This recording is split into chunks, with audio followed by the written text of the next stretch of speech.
Well, this morning we have a pretty crazy and a potentially very exciting piece of news and update to whatever might be happening with the Nintendo Switch 2, or of course the idea of a next-gen Nintendo console, a successor to the Nintendo Switch. This does seem to point towards a release timing of late next year, or I should say the back half of 2024 next year. How that factors into the reveal timing, we don't know, but I'm going to, of course, talk about that in this video. And I know that these conversations have been going on for a long time, especially in 2023.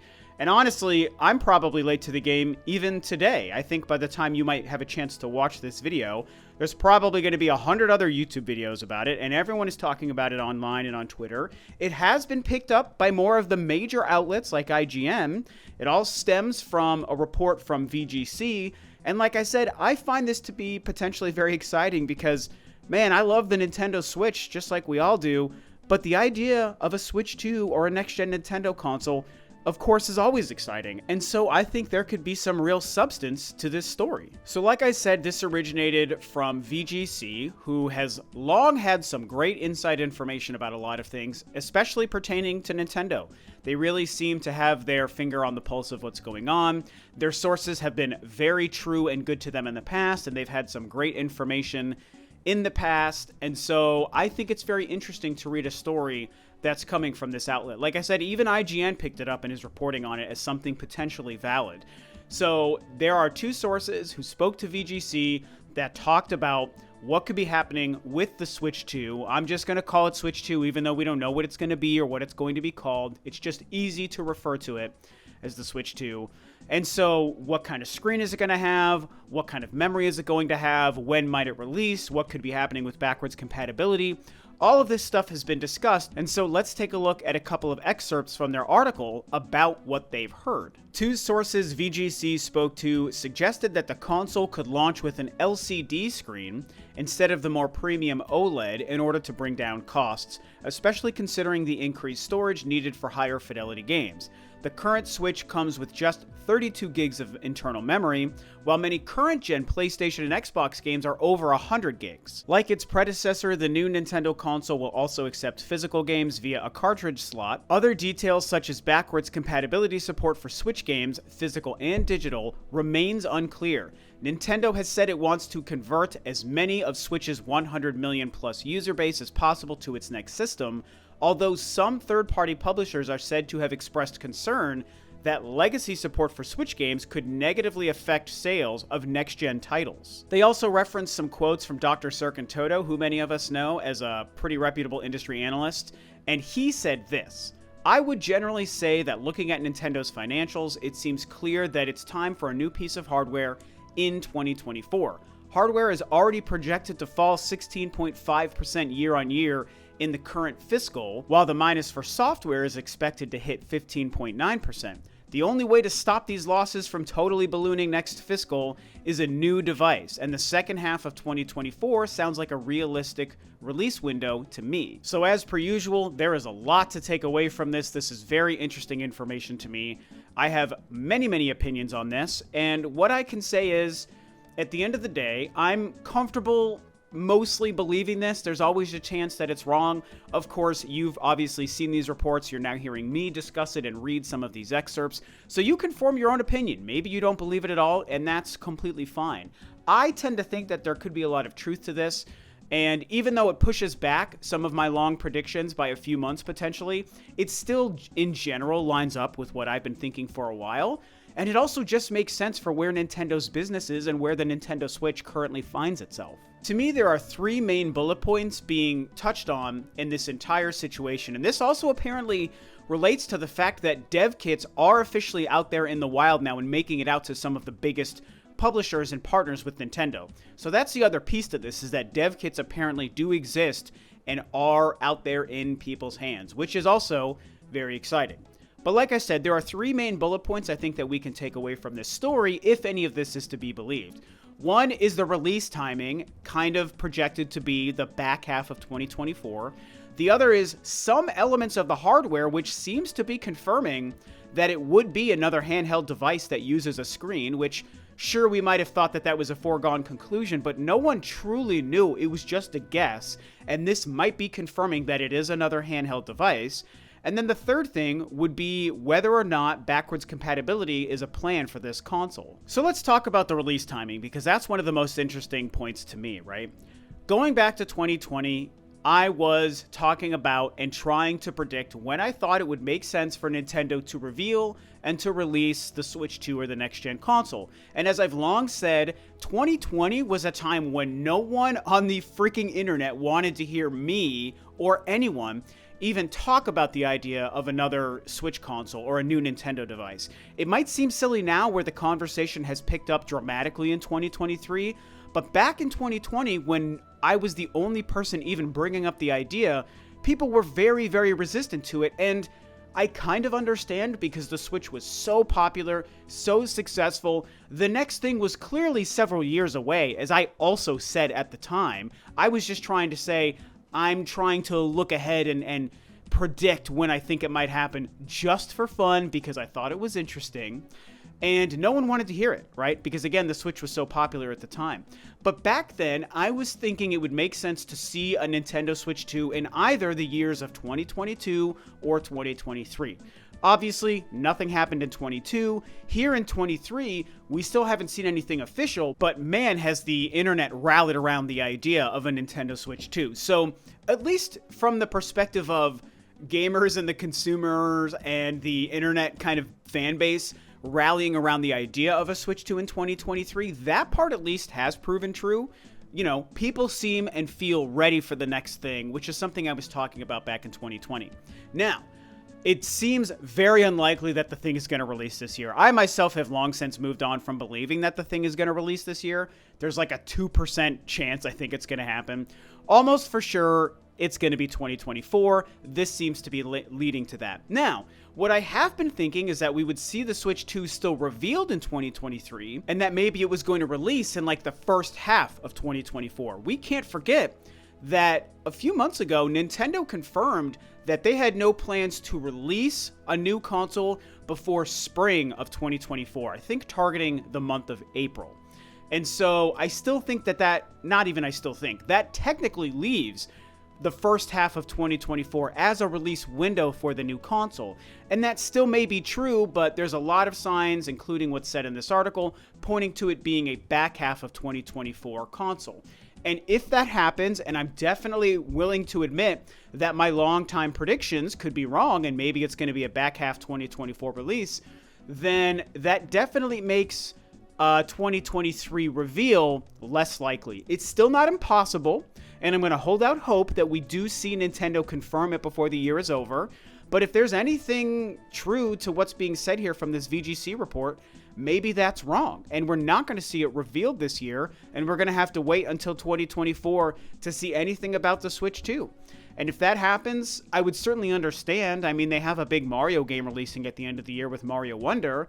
I still feel like they could reveal the Switch 2 and sell a hell of a lot of copies of Mario Wonder all at the same holiday, but maybe they're going to choose not to do that. And if this next console is like a November 2024 release, maybe they're not going to reveal the thing until, I don't know, spring next year, March, April, or May in 2024. Of course, I want to quickly talk about the fact that this article does reference a screen.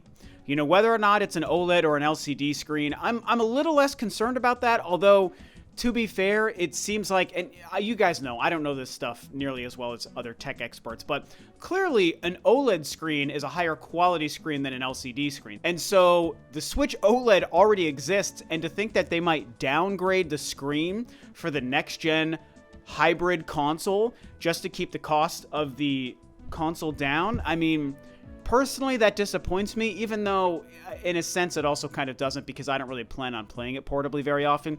I don't play my Switch portably anymore, so I don't really care what the screen is like. That's why I never purchased an OLED for myself. But I think on the whole, when you see that your last-gen console might have an iteration that exists with a higher quality screen than your next-gen console, I mean, I get trying to keep costs down, and that is important, but I feel like that shows that Nintendo might not be calibrated properly with what they're doing here, because they should be able to improve the power of the console, make the screen at least as good as the Switch OLED screen, and still charge something appropriate for it. Sure, it's going to be more expensive than the Switch models, absolutely. But I mean, you're going to charge more for the console. I don't know. I just find that to be disappointing. But at the end of the day, that's less important to me than the fact that it does seem to be confirming what might be another portable, handheld, hybrid device. It probably will be another kind of Switch. I think that most of us have to understand that that's the smart business decision for Nintendo. It's not my preference. I mean, because like I said, I'm somebody who doesn't even play my Switch portably anymore. Anyway, if Nintendo's next-gen console was only a regular console that only could be played on a TV, that would be fine for me. I would be totally okay because that's how I play my video game consoles. I mean, I play my PlayStation and Xbox that way. I play my Switch that way. So I would almost say save the money on the screens and trying to figure that stuff out and put that into making a console that's even more powerful and more capable because it's only played on a TV. Simply because that's how I prefer to play my video games, I would be okay with that, and in fact, I would prefer it.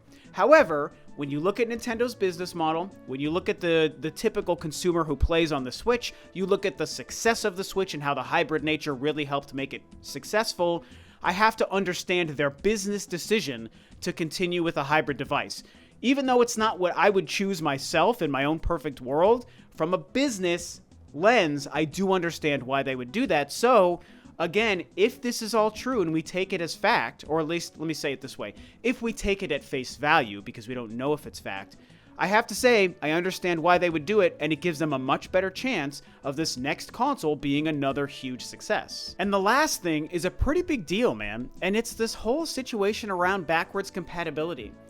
And it's a very interesting kind of quote to look at and read from this article here and from what VGC sources are saying, because it almost sounds like this seems opposite from what I think a lot of us thought Nintendo might do. They kind of make it sound like it's Nintendo who's pushing for the console to be backwards compatible with Switch titles, which is the most consumer-friendly thing to do, and it's what we want them to do.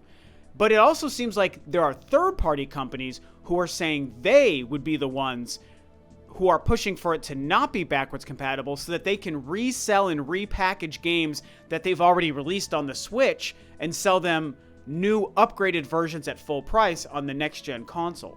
And if I'm reading it right, that's what it sounds like, that it's third parties that want Nintendo to not make it backwards compatible, but that maybe Nintendo is planning to or wants to make it backwards compatible.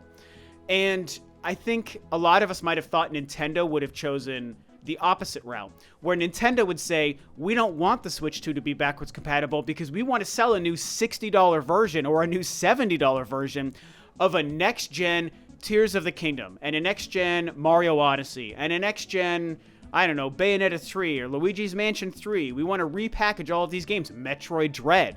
Let's repackage games, using the Mario Kart 8 Deluxe model for the next-gen console. And that way, instead of, putting your Tears of the Kingdom or your Metroid Dread cartridge that you already own into the Switch 2, we'd rather force you to buy a new version. But it seems like, again, I'm just reading in between the lines, and so we have to wait to see how true this is.